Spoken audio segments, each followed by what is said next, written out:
There's a secret room with tons of broccoli. There's a secret room, dude. Yeah, That's amazing. seriously. There's plenty of broccoli in there.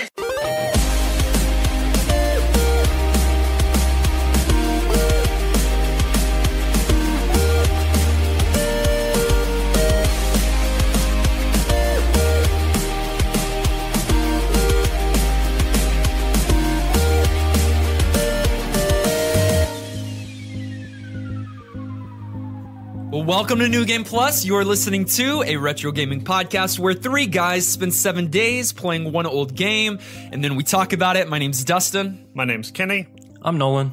And this is episode 172, and today you're in for a real treat because in this episode, we have a special guest joining us once again. Hello. She, I'm all quiet here. That's her. She is a self-proclaimed British gamer girl that loves retro video games. On her YouTube channel, she has well over 1,000 uploads of high-quality content featuring everything from Let's Plays to reviews to retro haul reveals and just so much more. We are thrilled to have her join us on the podcast today. So can we all welcome Gemma to the show? Hello. Welcome, yeah. Thank you. Thank you again for having me. This is awesome. Hey. I appreciate it. We are thrilled to have you. Would you please just take a moment, introduce yourself a little bit further to our viewers? Okay. My name is Gemma. I'm based in the lovely United Kingdom. It's raining here, guys. You may be able to hear the rain hit the windows. Oh, I wish. You also might be able to. Well, I know. You also might be able to hear by her voice that she's British as well from the UK. I certainly am. Have any of you been to the UK or not? I wish. No. It's No. on the I bucket wish, list yeah. for sure. Well, you're welcome. You're welcome. So if you do come over, I'll show you the games room. We've got a massive games room. It's all showcased on my YouTube channel anyway. And I'm kind of pretty hot on Instagram. Instagram is my second favourite social media. So come and say hi there as well. I will say that my wife and I are going to London in a few months. How close? Ooh. Anywhere close? I am about an hour and a half north of London, so it's not too far, but by British standards, that's like a million miles. Yeah, like you'd You know never what I mean? travel that far, sure. Yeah, that's almost my drive to work every day. That's nothing. Nuts. Yeah, that is crazy. Gemma, when we have guests on the show, we love to bring before them a series of rapid fire questions, each of them kind of uniquely tailored for our particular guests. They're largely unrelated questions, and the goal is to not think too long about any particular question or answer, but to just go with your gut. The first thing that comes to mind, give an answer, even if it's not fully thought out or fleshed out. Are you down for the challenge? I am down for the challenge. Let's get it. For the challenge. All right. So this. the rapid fire round for our guest, Gemma. We're going to start with some favorites. Okay. What is your favorite day of the week? Friday. It's Friday. What is your favorite type of coffee? Oh, vanilla. I like vanilla. Favorite type of tea? Yorkshire tea. Favorite book? That's a hard one. Oh, there's so many. 1984, George Orwell. Nice. Favorite item in your gaming collection? Wow. I have some Akira film cells, so I love them. I treasure them. What is your favorite Final Fantasy? 10. Yeah, good answer. What is your favorite video game console? Favorite video game console is the Super Nintendo. Do you have any pets? I have 4 cats. 4 cats? You're a cat lady. I am a cat lady and I'm about to adopt a dog, so I'm like, yes. Nice. What are their names, the cats? I have Squeak, Jimmy, Libby, and Husky. Aw. Those names are adorable. great. Are you kidding? Do you have any nicknames? No, just Gebs. People call me Gebs. Gebs. Do you snore? No. Who was your first celebrity crush? Angelina Jolie. Good answer. Do you believe in fate? Yes. Are you often late? Yes. What is your favorite Never quality in a rhyme. mate? favorite quality to mates? Loyalty. I just keep going. What Harry Potter house are you in? I'm not a Harry Potter fan. Sorry. All right, everyone. We'll see you next week. Yeah. Thanks for having me. Interesting. I'll have to hear more about that.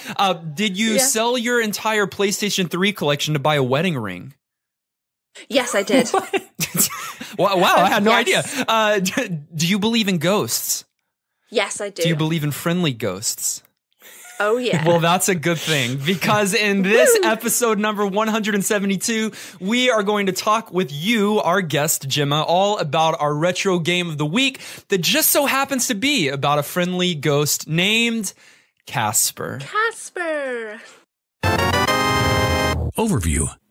So Casper, I have a really hard time not saying the friendly ghost because we did not play Casper the Friendly Ghost. Because that's probably Which is- a game. It is a game, and it's separate from the one we played. In fact, this is one of those games that there are loads of variations of.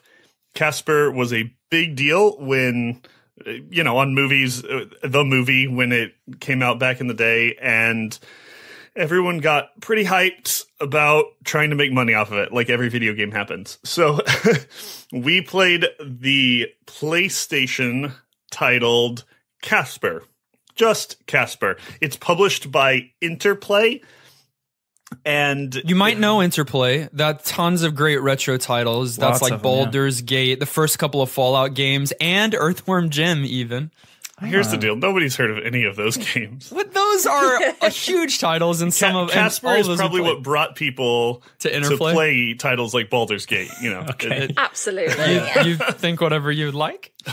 And so this version of Casper happened on a couple of different ports. Again, we played the PlayStation version, and is a puzzle game where you're kind of top-down view, moving throughout this sort of pre-rendered mansion, and you're sort of action-adventure puzzle solving with Casper.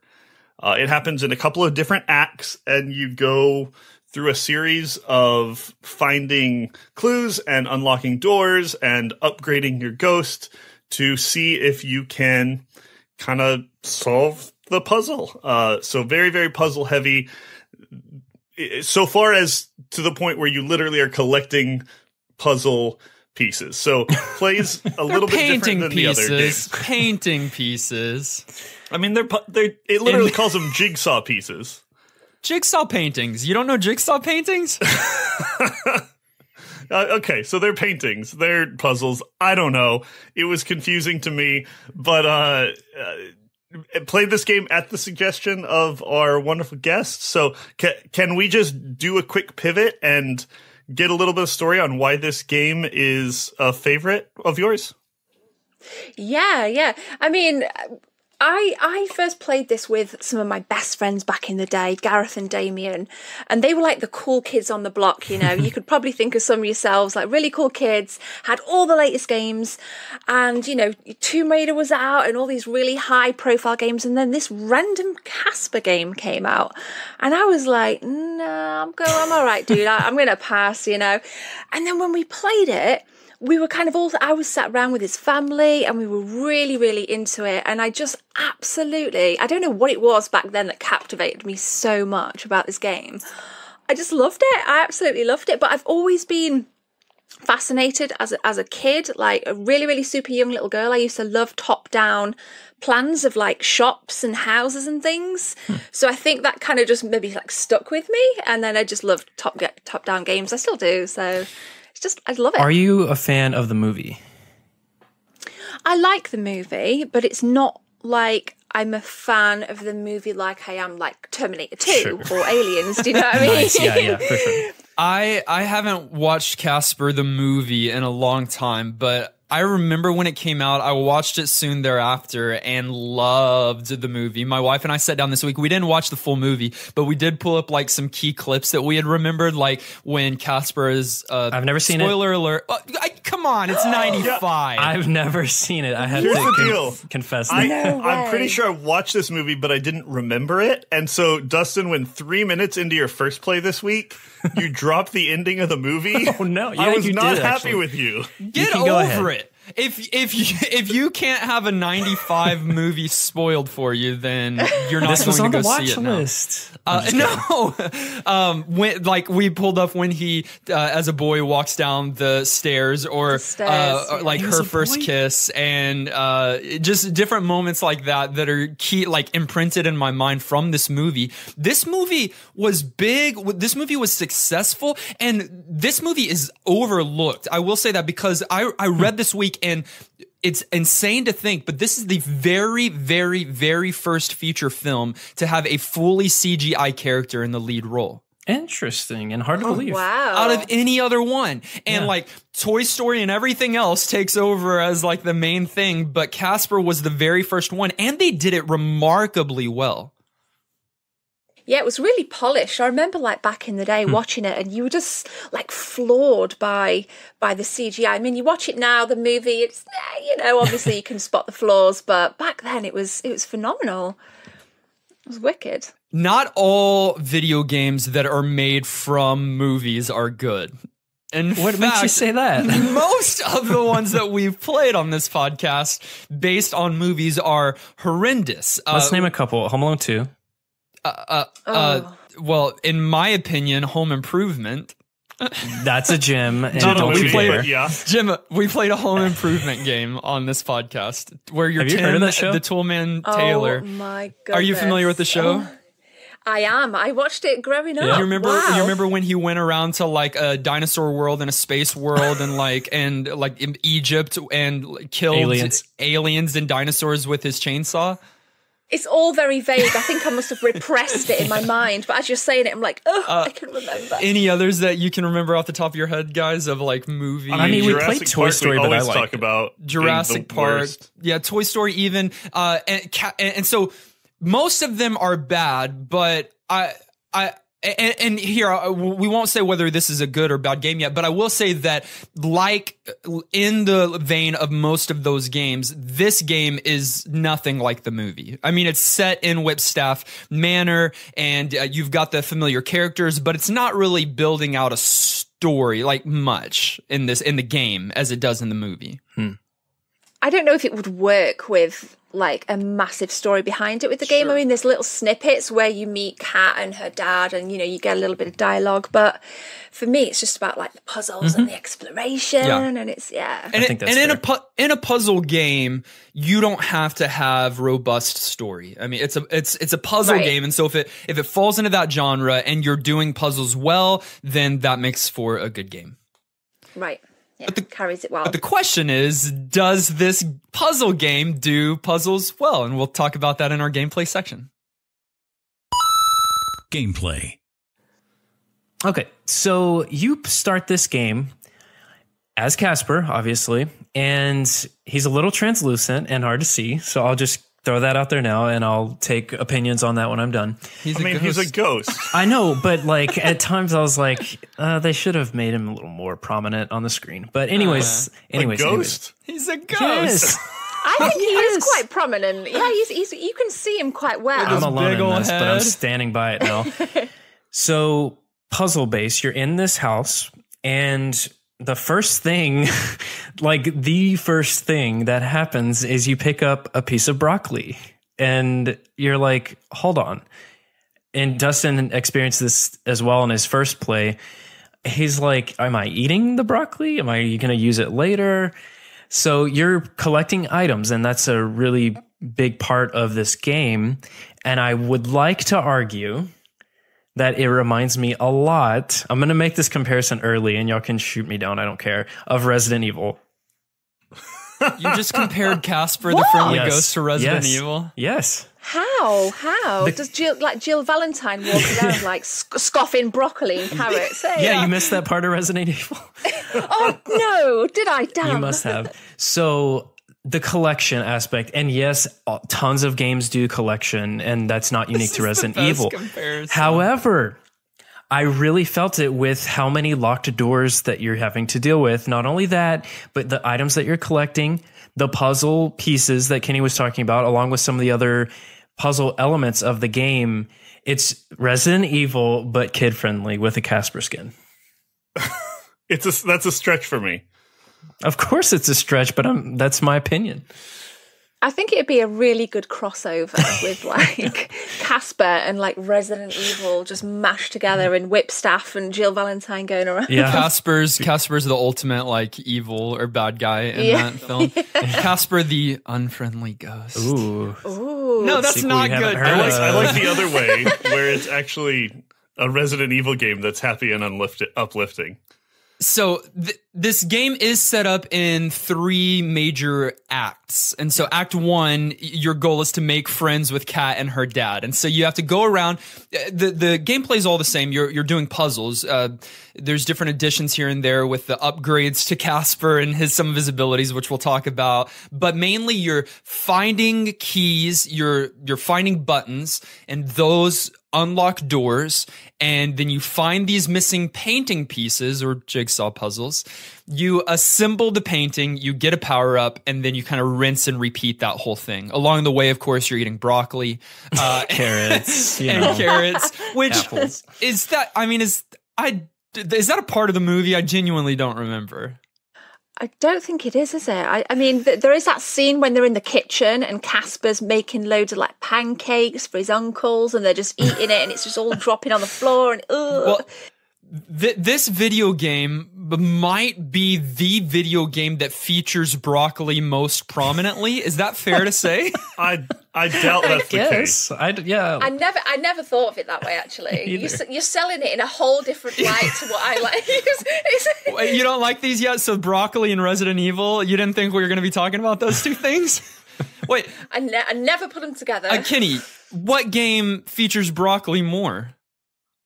I don't know. Uncooked, but I'm sure there is. There's so many video Ooh. games out there that I'm sure broccoli plays a somewhat major role in one of them. Well, you might not be wrong. Act 1, you're making friends with Kat and her dad, so you're going around solving those puzzles, and you're finding an item to give to Kat and an item to give to her dad, so their love language must be like gifts. And what is it, a rose for Kat, and what is it for the dad? A book, I think. A book? Yeah, it's a book. That sounds right. And then in Act 2, it's reassemble the Lazarus machine. And so if you remember from the movie, the Lazarus machine is what makes a ghost not a ghost anymore. But I think that's what it does. Turns him into a fleshy. But just for a short amount of time, I don't think it ever works permanently because once you're dead, you're dead. And then Act 3 is find the cellular integrator, and that's just another device, another machine. And but again, all of that is you're doing the same thing. You're solving these puzzles. You're going throughout the many rooms of Whipstaff Manor. And not only that, you're going out on the grounds too in this ridiculous garden maze as well. In the maze, yeah. I have this like weird thing though. Like if you were a ghost, surely you'd be able to go through all those walls. Oh, it bothered me the whole time. Like, I love dude, that. Yeah. Honestly, yeah. I was and like, the eating. All of the ghostly things that he couldn't do. For a game, especially like an exploration puzzle game, you have to have those limitations. But it drove me absolutely crazy that he couldn't just float through the walls. However, it would have been a hilarious puzzle game if it sets it up to be like this big elaborate like labyrinth or like maze, and then you're a ghost, so you just can kind of just go through all of it all. Win in 2 seconds. Yeah. Gemma, I gotta ask, what about the gameplay really drew you in back in the day when you played with your friends? Like, what when you picked up the controller, what really hooked you about the gameplay? I was terrible at it, if I'm brutally honest. So for me, it was just like a challenge, and it was one that we kind of all chipped in and played together. Even though even it's like one player, we could all sit around the TV, and it was one of those moments that was really, I don't know, like collaborative, if that's the right word to use. I don't know what it is. It's just really heartwarming, and I have such fond memories of it. But now I look back and I'm like, dude, seriously, you could have floated through that wall. Come on. Here's the thing. So in my experience this week, I did a first play. My videos on YouTube. I think Kenny's already referenced it, but you can see my very first experience with this game. And I think I filled out the first painting there. I progressed all the way to where I was like at the end of Act 2, right near the end. And I could not find my way around Whipstaff Manor. I kept getting completely confused. And I even tried to look up for a guide online. I think there's one, and it's written by a third grader. It's so hard to follow. What? And I can see that. And like, there's no maps or anything like that, so you don't have any help like that. You need to pull out a pencil and a paper, and you need to create your own map as you go throughout here. And not only that, you eventually you not only go through doors, you find these vents, and they take you to random rooms in the manor. And so I got lost and couldn't find out what I was doing, but in my search for a walkthrough, I did find some codes. And so eventually I was able to like trick the game to where then as Casper, you know how you use the L1 and R1 buttons to lower Casper or raise Casper? Yeah. You can do something where you kind of confuse the game and where you can raise yourself over all the way walls. For real? Yes! Yeah, I think That's so much more lore accurate that I actually don't even mind.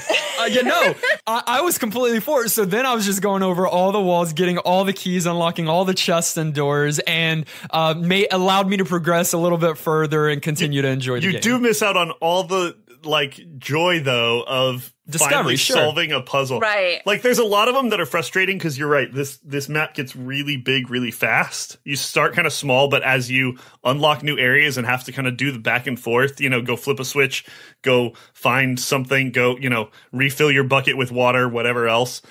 It's tough, but those couple of moments where you unlock a new skill, so you suddenly have a whole bunch of new areas that you can go that you couldn't before, or where you solve some kind of like little puzzle, like you put out the fire for the first time and then let yourself like ghost smoke your way up through that.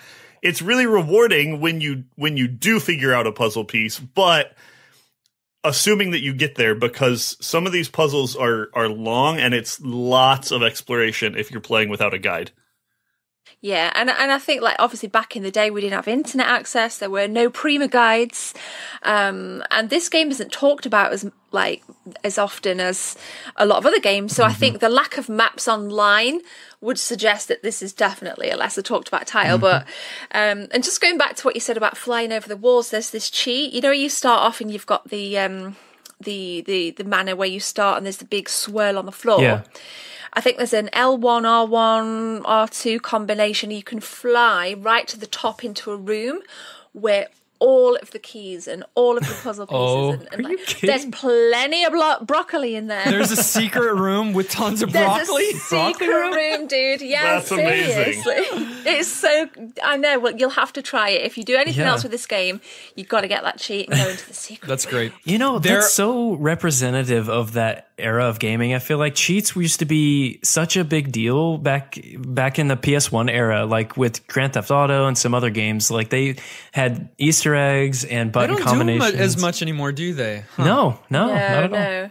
We used to like go into the bookstores and read them out the back of the magazines and write them down on our hands, like L1, R1, square, circle, and then just leave. Sure. No, like pre-internet or like when the internet was all over the place.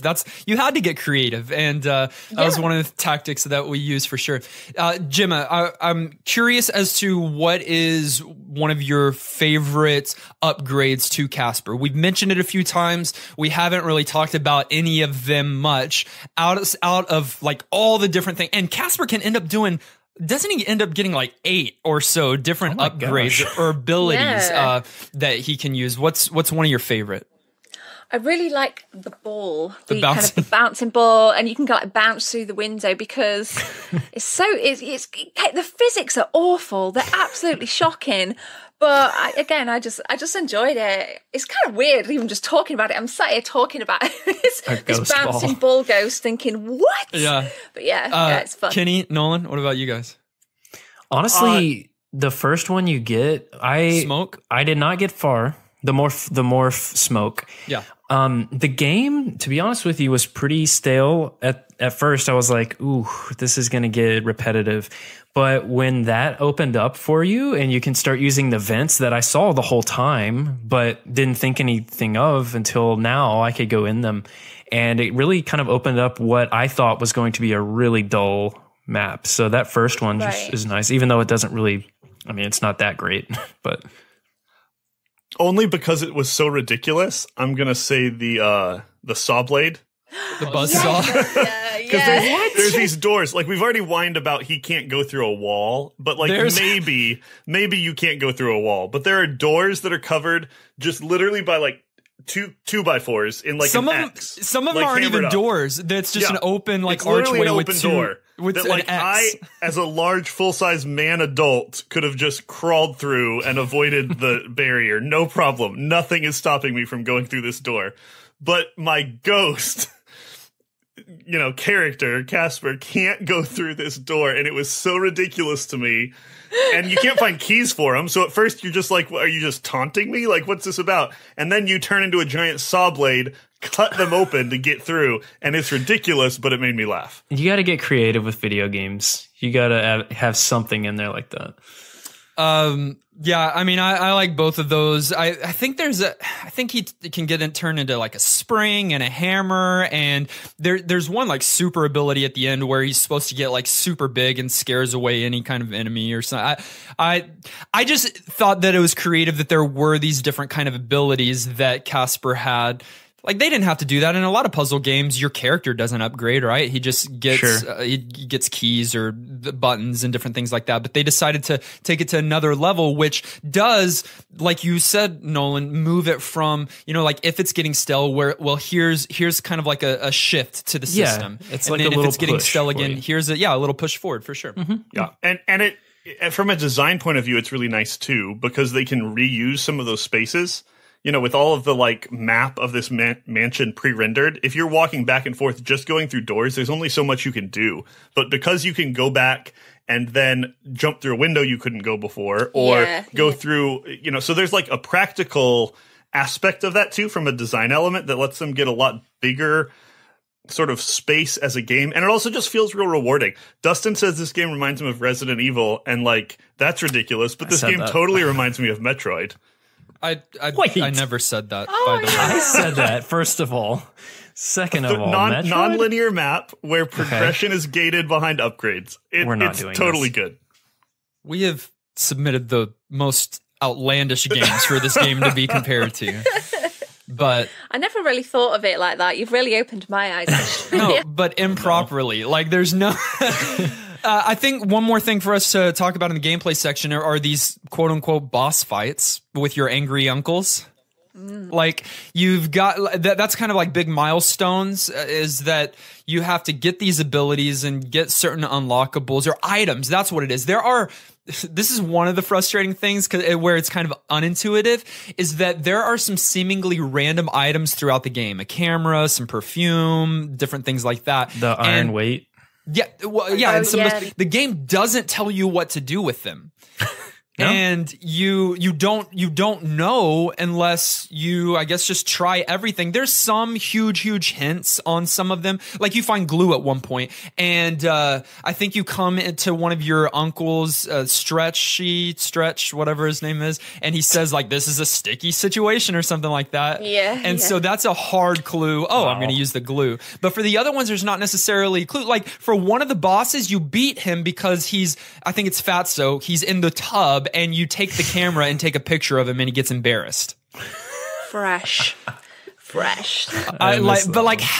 would you know that? No, I don't know. It's a tricky game. It is a tricky game. And that's one thing here, I guess. Is it a kid's game, or was it meant for an older, teenage audience? Is it too hard for a kid's game? It's easy to get into a little bit because it's just find a key, open a door. But then I feel like it kind of gets difficult fairly quickly.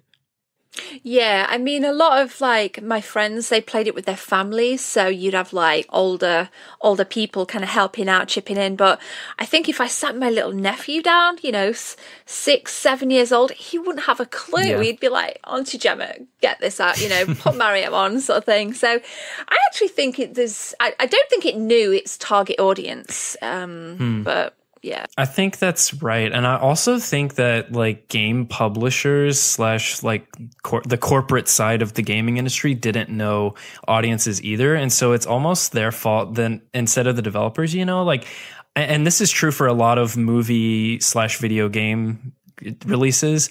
I just feel like the audience is wrong half the time, and it ends up being a little more challenging than maybe they intended. And I think if it wasn't like, imagine that game, if it wasn't Casper, if it was like something completely unrelated, like it wasn't based on a film, we didn't know who the characters were, it would have flopped because, Right. I think it just sold on the name of the Casper, that brand. The film had just come out. There was a bit of a buzz. But yeah, like, who knows, the target audience, it's kind of all over the place. We do talk about how like difficult this game was, and it was really difficult. There were some things that, between walls that you can't move through as a ghost and just the like endless exploration and having to keep track of things and tons of items. It was hard. It was challenging. But we've also kind of not talked about just how charming this game is, which I think is sort of important. And maybe it fits better as we get into how this game has aged.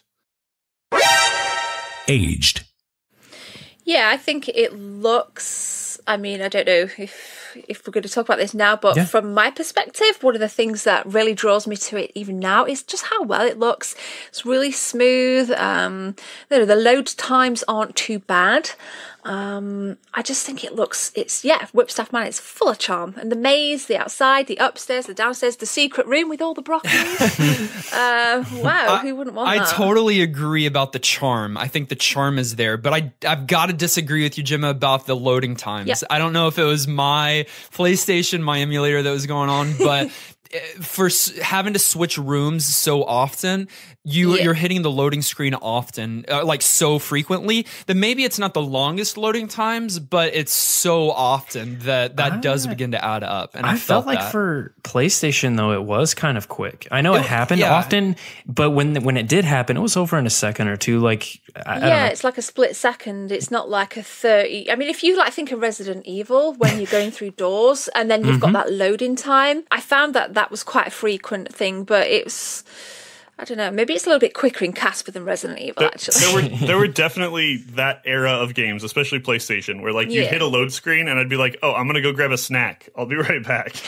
Because it sometimes would almost be minutes to kind of load a whole next area. And, the assets here weren't as big. You did hit those switches a lot. And I was finding myself being in Dustin's camp of kind of wishing they'd been able to include a little bit more per load just so that, or space them out so it didn't have to happen as often. I didn't mind how long it took, but yeah, you do a lot of load screen transitions just because there's a lot of places to roam around. Like it's big.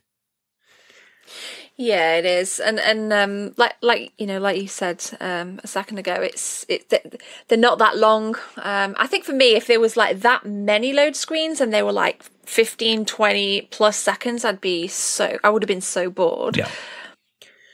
Something that this is probably just my preference, and y'all might disagree with me. I think the level design here is actually pretty good. It's a sprawling mansion. So and you got those three parts, and there's backtracking, but I think that's part of the game. Like that, I think that's intentional. And to me, it didn't feel repetitive. And I kind of liked how some of the rooms were linked with the vent. It required some memorization, which was frustrating. So I totally agree on there needing to be like a map, but for what they were trying to do, I thought the level design could have been much, much worse. It was pretty good. If there was, just out of interest, if there was a map included with this game, would that have raised your enjoyment level, do you think, or not? Like in the literature or in the game itself? Yeah, like in start. say or you press start and there's a map, or you get it with your instruction manual, like you do a GTA map. If it's in the game itself, I think it's got to be one that like you self fill in. So as you go into the areas that maybe it reveals those. If it just gives it to you from the start, I think that's showing too much, because a lot of the game is exploration.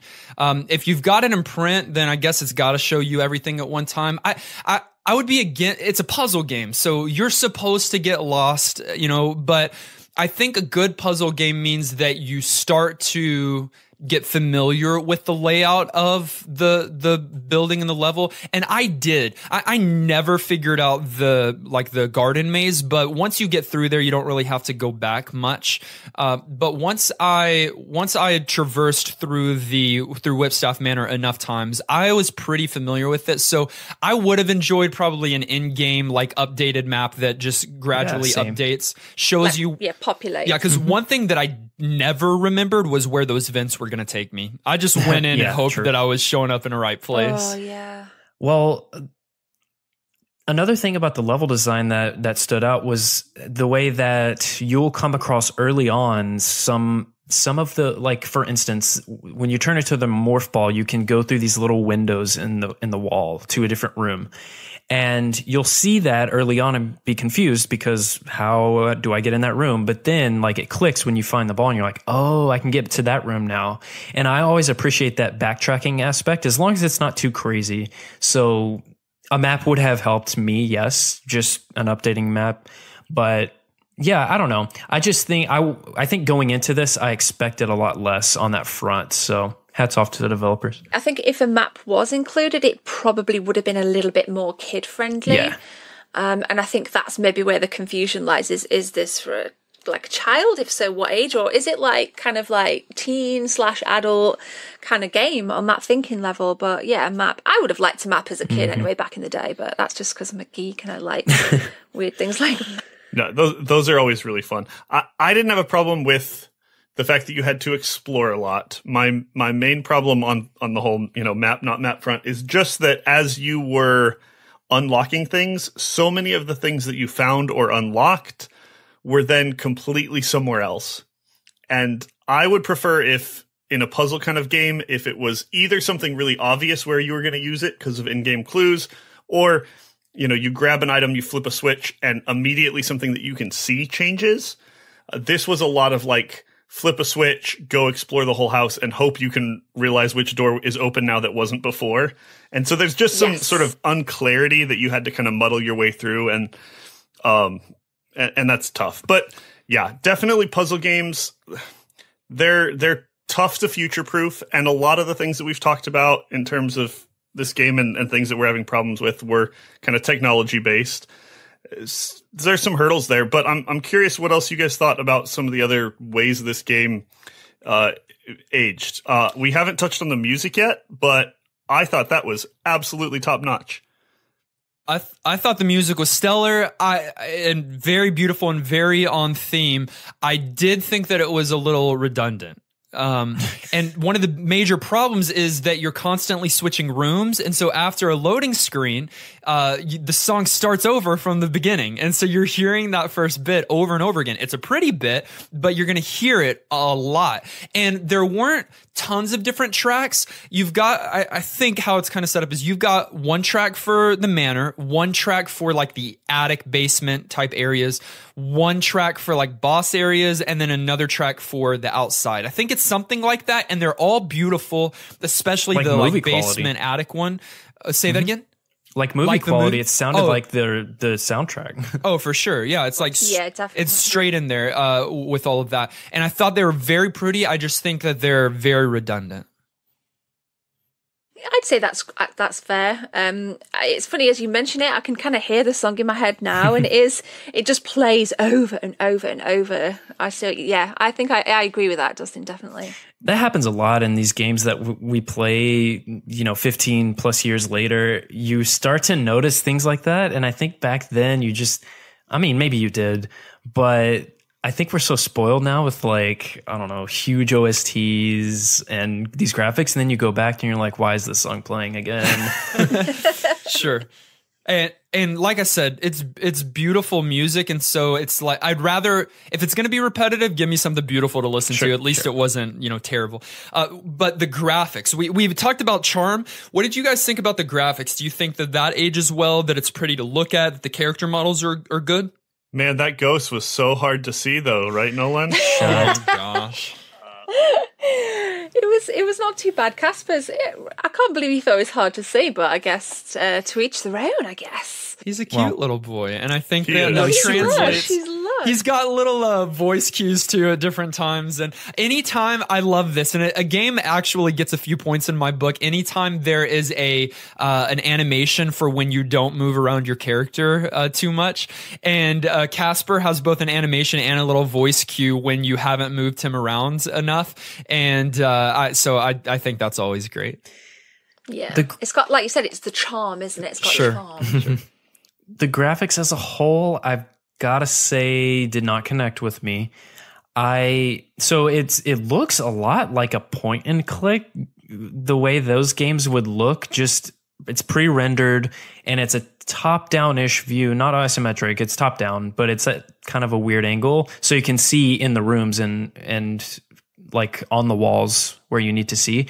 But I don't know. There was something about the stagnant nature of the graphics, like a chair that's just not rocking, like its rocking animation is just the chair, like a picture of a chair moving, that was a little dated to me, and it was noticeable. Yeah, I do feel like the strength in the art and animation is in the ghost characters. I think the uncles and Casper himself are the best there. I think the worst flaw of the graphics are Kat and her father. They look like cardboard cutouts there on the bed. Awful. And then I do think it's a neutral kind of give or take when it comes to the buildings itself and like the chairs and the couches and the boxes and barrels and different things like that. That can be a give or take thing. And I think that's kind of what you're referencing, Nolan. But I do think the ghosts themselves, the ones that are really kind of the highlight of the game, they look and animate really well. And the animation for all his different forms is also really on point. Yeah, I think with you mentioning like the chairs and things there, it's very cookie cutter. Like the same chair you'll see throughout the manor. I would have liked it on the whole if that was kind of spiced up a little bit. But do you know what, guys? I really like the graphics. Yeah. It really appeals to me. I think everything looks really smooth. A lot of games that you go back to now on PS1 are, you think, well, holy smokes, look at the polygon size on that. But this is really smooth for me. It's just super easy on the eye. And funnily enough, I mean, the colour palette's really drab, and I usually go with games that have bright popping colours. But this, again, I don't know why, it just really works for me. The browns, the oranges, It kind of fits the manner, like it's Casper-ish. Yes, absolutely. Do we know if the SNES version and the million other versions of the game look the same and play the same? No, the SNES version is awful. Oh, really? Is it really? Absolutely. I absolutely cannot stand it. In fact, when we spoke about this, and I thought to myself, because there's 2 Casper games on PS1 as well, and I thought, oh no, I hope they've got the right Casper game. And then when I saw your YouTube video, I was like, yes! But the SNES one, don't go near it. It's awful. Oh, wow. I will say that in the SNES one, Casper can go through walls. So give or take, whatever you think. More lore accurate, but looks terrible. Yeah, absolutely.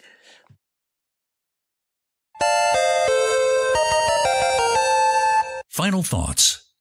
At the end of each and every one of our episodes, we determine whether or not our game gets our vote for New Game Plus status, which is our general thumbs up or thumbs down. It does require a majority vote. And so we've established that 3 out of 4 is more difficult to get than 2 out of 3, which is our standard. And so we're going to go one at a time, and you're going to give it your vote, yes or no, thumbs up, thumbs down.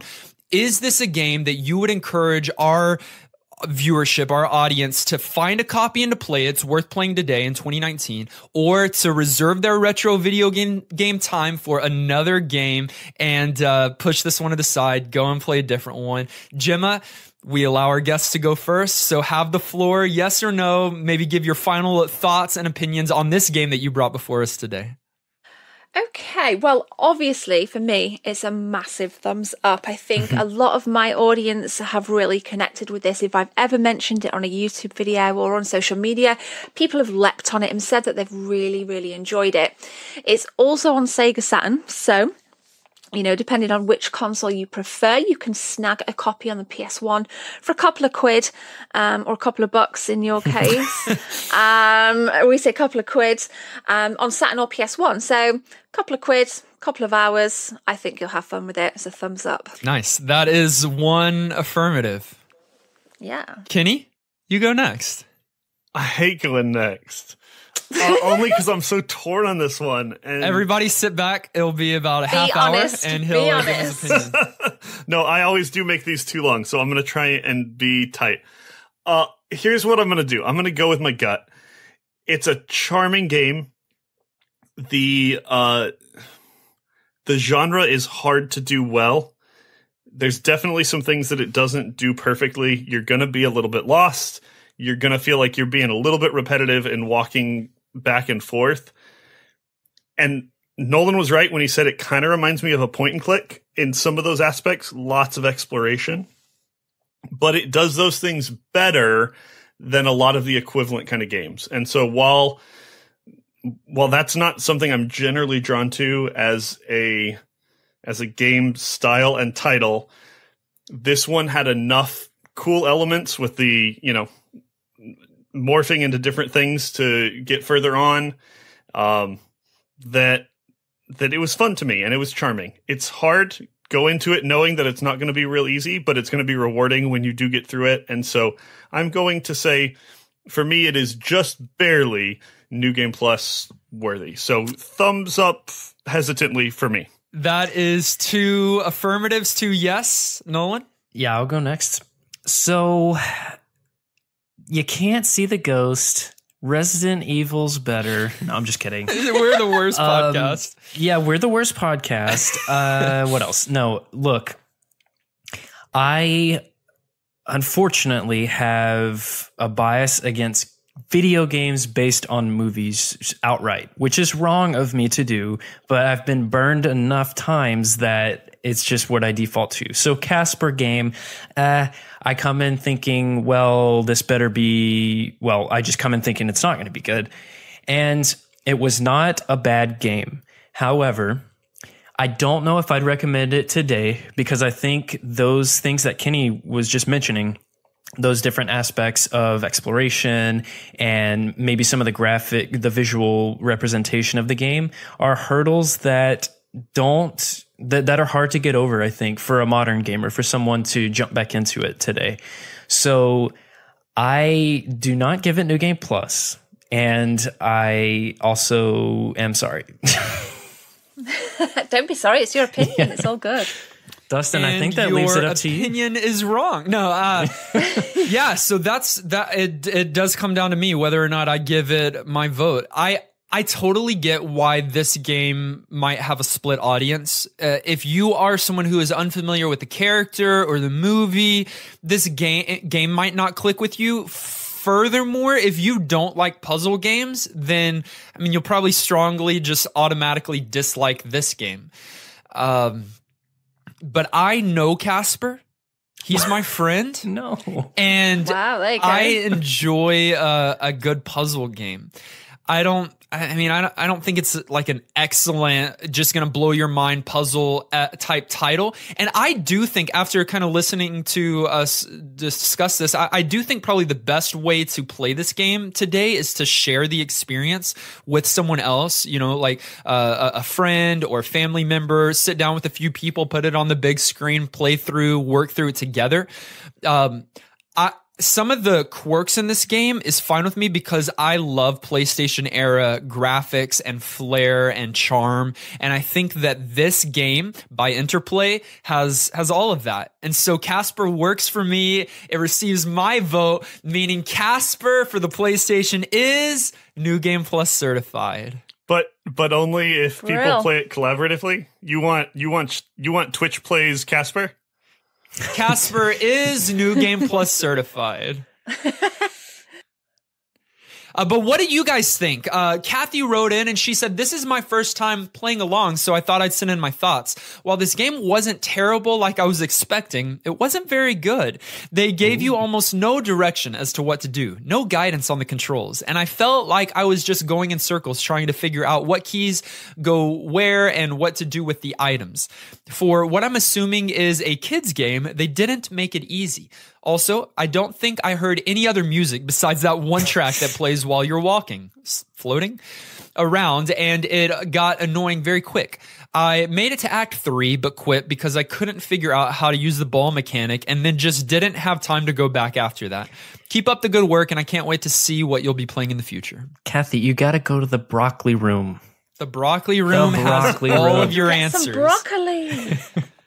I get it. If you're unfamiliar with the PlayStation and the different controls, and then first time you're going to be lost a little bit, but I really do think that this game could benefit from some kind of community bringing some kind of like page online. It doesn't need a full wiki, but it does need a page that has a different map so that someone could use as a walkthrough and a little step-by-step guide, as well as it just needs a good game facts page, and it doesn't have that. So if there's any hardcore Casper fans out there, serve the retro gaming community and make a page. Can do it.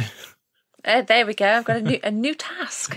Yeah. Thank you, Kathy. Jake also wrote in and said, I remember how I played this game when I was little, but I literally stopped at the very beginning because I was too scared to continue. That's great. So I forced my mom to play since I was curious how the game went. My mom hated me at the end because I always screamed in fright, causing my mom to panic and to lose a lot. Everything in this game was perfect. Music, puzzles, art, style. It was hard but addictive. New Game Plus status for me. Can we talk about how cute it is that their mom played for them? That's the collaborative aspect. Yeah, I love that. That's where it's at. Yeah, it's the heart of it. Family gaming. You got to play this game with your mom, and you're going to love it. It really is the difference, though, because Kathy brought up a good point. If you try to play this as an actual kids game, if that's the lens you view it at, it's way too hard. They overdid it. But if you're assuming that it's kid supervised, it'll actually become a really cool, like, kind of collaborative experience. So I like the like dual perspectives on the same thing. But it is time for us to put aside Casper. Hey, thank you guys for sending in your commentary. You can do that each and every week. Send your thoughts to ngppodcast@gmail.com. You'll have a chance this week to write in for a new game. Each and every week, we play a new retro game that is randomly selected from our giant retro master list. That can be found on all of our social media sites, a link to that. We've got well over close to 1,000 games on there. That's very different than 100. And it's games that are 15 years old or older, any console, any genre. Send in your game suggestions. We'll add them to the list. For now, we're going to put Casper to the side, and we're going to randomly select what we're going to be playing next. Real quick before you hit that randomize button. Yes. Gemma, we always like to ask our guests. You gave us one old game suggestion that we loved getting the chance to play through with you. But is there any other old title that you think, whether it's on the list or not, ought to be included that we can ensure gets its way onto the Retro Master list? Any other old classics that you think are fun for us to include? Oh, good question. Resident Evil. No, I'm only joking.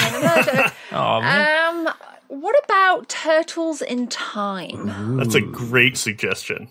Yeah. It's one that I played. Because of that, I'm pretty sure it is on our list. So we'll just go ahead and give you credit for putting it there, because that one was, I think, my favorite of the Ninja Turtle games. Dude, it is so much fun, like a ton of fun. Like when you play it now, you can beat it in like 25 minutes, but back in the day, it took a good couple of hours. It's a great game. Great game. I know that Turtles in Time is on there. I think we've even played it on the podcast, actually. You say that. We may have. I may be thinking of Manhattan Project as the one that I liked so much. Oh, no, we may have played that one. I don't know. When we get to 172 games, like they get lost in there. They get blurry. But the Turtle series in general is great. So it's a wonderful suggestion, having played it or not, or needing to. So either way, we'll make sure that it's in the Retro Master list. For now, we're going to randomly select, so hold on to your butts and as we randomize.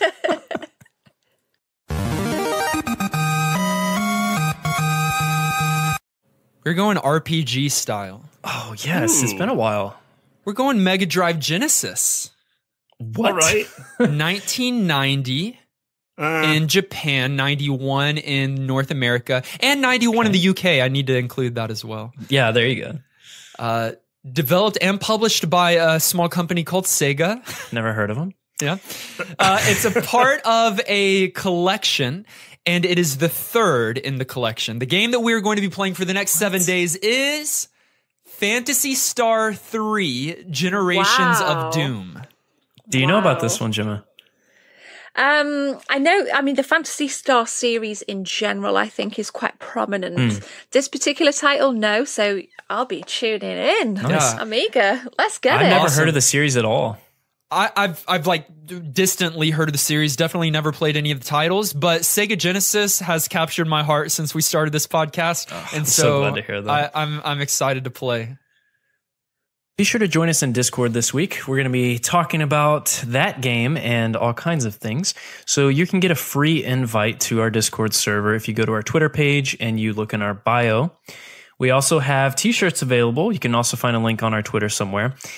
And pick up one of our shirts. We have 4 unique designs made by Hookshot, and they're very cool.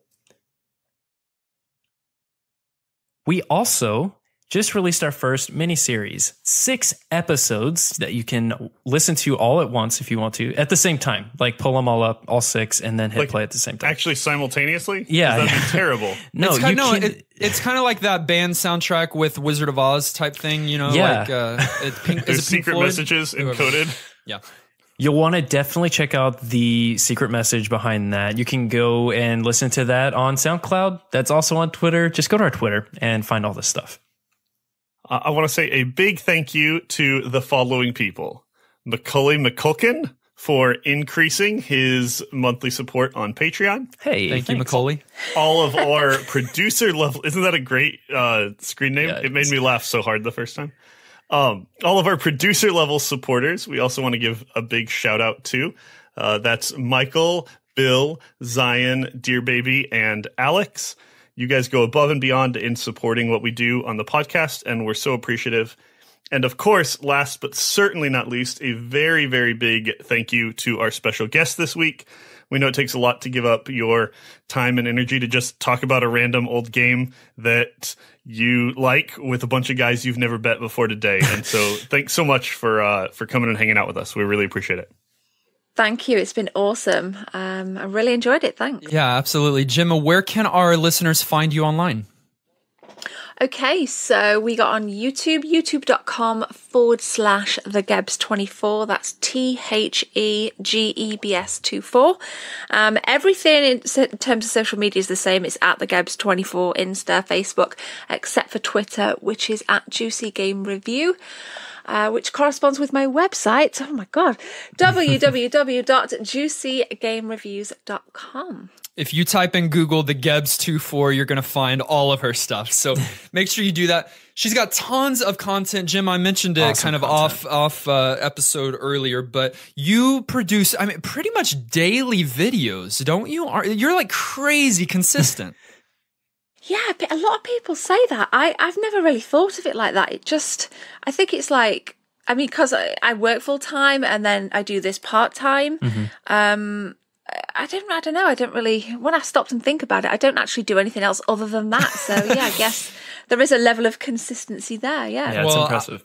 Impressive. I echo what Kenny said. We loved having you as a guest on the show today. Hope to bring you back someday, and now forever, whether you like it or not, you're a friend of the show. So, oh, thanks, guys. You can find us on social media. That's Facebook, Twitter, and Twitch at NGP Podcast. We've got regular YouTube content, not near as regular as the Gebs, on our YouTube channel, New Game Plus Podcast.